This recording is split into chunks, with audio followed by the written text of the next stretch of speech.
for embodying him. I thought it went through the mouth, but apparently not. I rather hoped it had. The pain made my husband pass out, and he required surgery. I was so ashamed of him. I had never wished to disappear from the spot so badly in my entire life. I pray to God that I have never had to deal with anything like that again. My name is Kelly. I am 45 years old and recently acquired a handy tool called a rechargeable hot water bag. It keeps me warm for a long time and saves electricity consumption. The electricity price is just ridiculous right now. Today, I'd like to tell you about my debacle from one winter. About 10 years ago, my ex-husband Daniel, whom I'd been married for 10 years, was promoted to a director. His company was known to promote in order to seniority, and his speedy promotion was a rare occurrence. Of course, both of us were overjoyed. He had always taken good care of me, even before we were married. His attitude never wavered. He always gave me, not a million, but a dozen red roses on my birthdays and wedding anniversaries. To fulfill his wish to have children as soon as possible, we had a very intense nightlife. However, despite his ambition, he became dysfunctional amidst his busy work schedule. He had tried various potency enhancers to the tune about $10K US to no avail. I finally passed the 30s age mark without seeing the light of day. Since then, we had decided to take a break due to his hectic schedule and frequent relocation for his work. If he got a promotion, I assumed that things were going to change. He should have been relocated less than before and being able to delegate his work to his assistants. I turned 35 in no time, but there shouldn't have been a problem having and raising at least one child. I was secretly hoping that his promotion wasn't an opportunity to get pregnant. It was wishful thinking. He started coming home from work even later than before. He was busy to begin with and was promoted at a swift pace. I assumed he became even busier. There were a lot of people who struggled to find a job in those days. I told myself to be happy that he was able to keep busy. I tried, but I wasn't happy at all. Days had passed. Gradually, he not only came home late, but also started working on his days off. He supposedly had a newcomer who was incompetent in his team. He said he was trying to make up for the delay.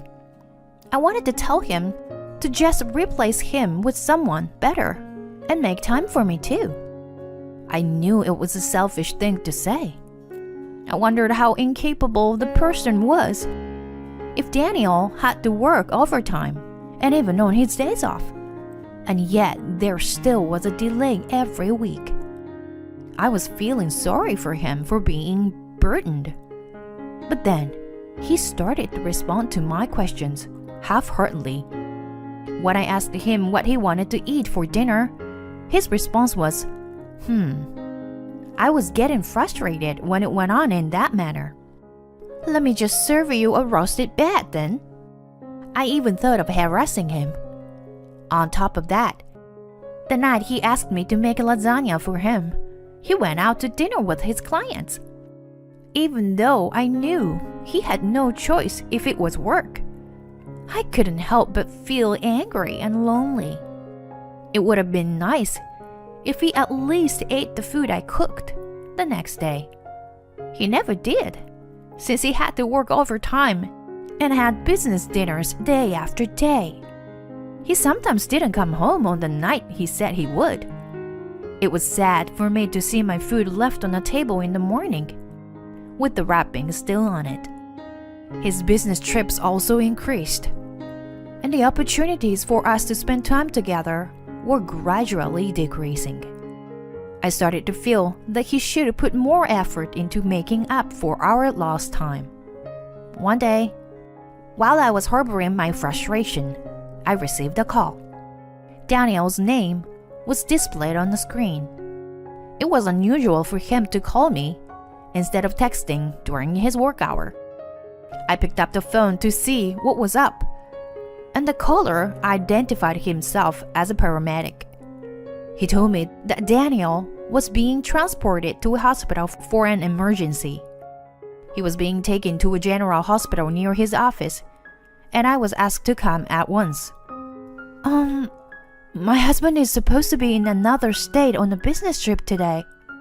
Where is he being transported from? From a hotel in Midtown. You must have the wrong person. We have confirmed his identity. You are the wife of Mr. Daniel Robbins, correct? Oh, yes. The number on the screen belonged to Daniel. It was unreasonable to think that the paramedic was mistaken. What did it mean that Daniel, who was supposed to be in another state, was being transported from a hotel in the city? My mind was in turmoil from the shock and the situation that I didn't understand. I had no choice but to go to the hospital. I quickly got ready and headed out. When I arrived there, I was faced with even more shocking news. The doctor told me it was an emergency surgery, and I was asked to give my consent. Is it that bad? I gasped. Then the doctor let out a small sigh and closed his eyelids. I started to freak out. I thought it was so serious that he hesitated to explain. I was turning pale when the doctor opened his mouth. There is a foreign body in your husband's rectum. I'm sorry, but I don't understand what you mean. Did he eat something strange? Well, in this case, it was inserted or entered through his anus. When I checked the CT scan, there was a glass bottle inside. I can only assume it was an accident. When I checked the CT scan, there was a glass bottle inside. I can only assume it was an accident. When I saw the bitter smile on the doctor's face, I was so embarrassed that I wanted to disappear. By the way, there was a woman by Daniel's side when he was being transported, but she refused to ride in the ambulance with him. Could you blame her? I would have left right away if I could have. When Daniel woke up after the surgery, I held a small bottle of Chinese energy enhancer that had been removed from his rectum in my hand and said, "Good morning." Kelly, why? Oh, am I in a hospital? Yes, you are. I heard you were taken from a hotel in Midtown, so I rushed here. I waved the bottle from side to side and smiled at him. Oh, really? I'm sorry to have bothered you. That's okay. But what happened to the business trip to meet your client? How the hell did this get in your body? Were you demonstrating some kind of vulgar trick? No way. That's, whatchamacallit. I fell asleep and it got stuck. I don't want to hear any of your bullshit. I've already heard what happened when you were taken. You were with the women. You were having an affair, aren't you? He slightly closed his eyes in response to my question. A few seconds later, Yeah, I am. He looked back at me condescendingly. Do you have a problem with it? I got promoted exceptionally fast. Women don't leave me alone. You too would prefer a popular husband, wouldn't you? 35 in women's age is already expired, I don't feel any sexual appeal from you. You're just like my mother to me. It's your fault for not realizing it. If you loved me, you should have held the reins. The asshole ranted in defiance. I was furious at him for cheating on me and saying it wasn't his fault, on top of being carried off in such a pathetic state. It made no sense for me to be blamed. I had to wait for him in the lobby. As the wife of an embarrassing husband, I wanted him to imagine that for a moment. I had forgotten that he had been in surgery just a few hours before. I picked up a nearby vase and was about to throw it at him.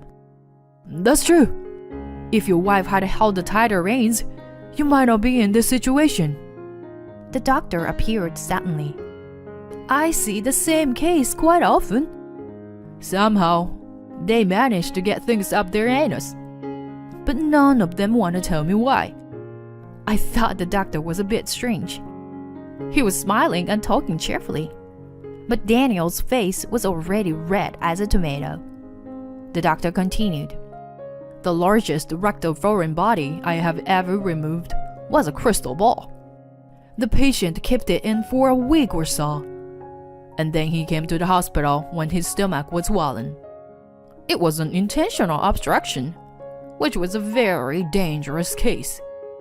The anal sphincter can tolerate the size of a bottle like yours. But I would urge you to remember that anything over 6 inches in length and 3 inches in width would be dangerous. He seems to know everything. You look a little red. The anesthesia is still working right now, but if you get too excited, the wound will open up and you will have to have the operation again. Oh, I almost forgot. It will also put a strain on the man's vital organs. They will be useless, so please be moderate. He had come to check on Daniel, and after he finished telling him all that, he left laughing. Daniel seems to be puzzled by his explanation. Did you whistle with the woman you were with? I heard she pushed you onto the bedside table, and you fell on your butt. There was that bottle, and you lost consciousness from the pain of it sticking up your anus. The woman you were with was very hesitant to call an ambulance. It would have been critical if treatment was delayed, you know? Thank goodness it wasn't a beer bottle. His face turned pale as a ghost. He hung his head down and seemed to be burned out in shame. Well, you know, honey, let's talk about it. I won't cheat on you anymore. It's not that you won't. It's more like you can't, isn't it? There still might be a chance. We might still be able to have children. Which era do we live in? To use a child as a sign of peace. I don't want children with you. Wait, you were all I've got. I finally understand. Well, that's because your manhead becomes disabled. You will have a hard time finding someone else. I'm going to make a lot of money, you know. Money for surgery? Maybe for more Chinese herbs? Oh my God. I know it's my fault. Please forget me. You're thinking about a divorce, aren't you? You're begging me only because you don't want the world to know that your divorce was due to a foreign body shoved up your anus and taken to the hospital. When I glared at him, he literally shuddered and became small. Apparently, I had hit the nail on the head. Was there a love? No, not at all. Once that happened, divorce was the only option. I searched for a lawyer that day. Before filing the divorce, I wanted to rub salt in the wound and tormented him over the things he had done to me in the past. Then he revealed that he had cheated on me with 2 other women. I didn't trust him at that point and thought he was still hiding something. I told him that if he lied to me, I would put sriracha sauce on his wound. He confessed to me that he had one more one-night stand. After the confession, he ran away from the hospital with his unhealed wound and disappeared for a while. After that, I heard that he had really become incapacitated in a true sense. The woman he was having an affair with was his colleague, and there had been rumors that the two were suspicious. In addition, there was another colleague who witnessed the woman refusing to ride in the ambulance in front of the hotel that day. The gossip immediately spread within the workplace. Then, the woman made excuses that she was coerced into a sexual relationship and revealed her history with Daniel. After explaining everything in a way that would suit her best, she then told them the reason why Daniel had been rushed to the emergency room. Not only did his reputation within the company suffer, but he was demoted and sent to a smaller branch. The woman adamantly claimed that she was the victim and was only transferred to a different department. She was a hard nut to crack. Daniel spiraled down into depression and thought about resigning, but he needed to pay me a large amount of alimony. He turned into an alimony payment machine. There was no way he could resign so easily, and he kept working in shame. On the other hand, I ran into a guy I had known since childhood. We hit it off, got married, and had many children. I'm just kidding. Something like that only happens in movies. It rarely exists in reality. I am currently enjoying my bachelorette life to the max. On Fridays, I enjoy a beer in one hand and a buffalo wings in the other. On weekends, I often enjoy a fancy dinner alone. When I am alone, I don't want to cook on my days off.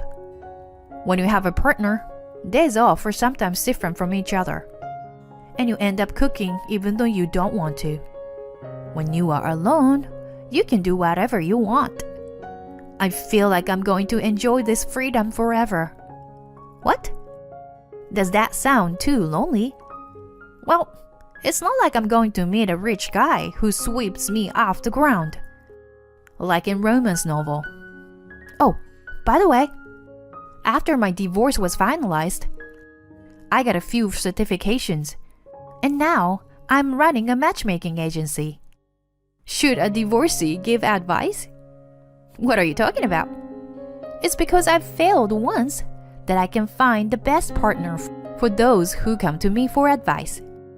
I'm not saying that unmarried people can't do the job, but it's definitely better to have someone who has experienced many things in life to support you.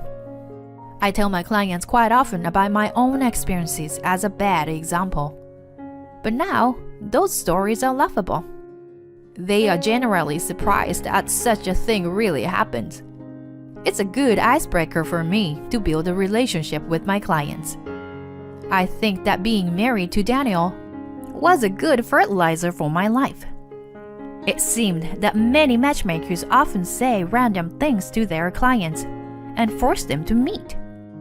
Well, behind the scenes, many places are just a scam. I'm trying not to fall into that category. Fortunately, the number of members have increased, and the reviews have been excellent. We don't force people to get together, so we don't have a high success rate in the big agencies do. It's not a very famous one, but my passion is to find an ideal partner for my clients and lead them to a happy marriage. Some people who came to the agency are forced by their parents or public opinion and don't really want to get married. It's not right to find a partner for such a person and make him or her get married. It's totally okay to enjoy a single life like me. I would like to continue to help people find out about themselves and find a marriage that suits them. I have been through a lot, but I have found a vocation where I can be myself and shine. I think my divorce was a necessary experience in my life. I can make a joke about it and have gained a lot of vitality. Life is pretty great, even though it has ups and downs. I used to hate my life right after the divorce, but I don't feel that way anymore. I am and always will be proud of the way I live. I'll keep working hard so that my anxious clients can find happiness.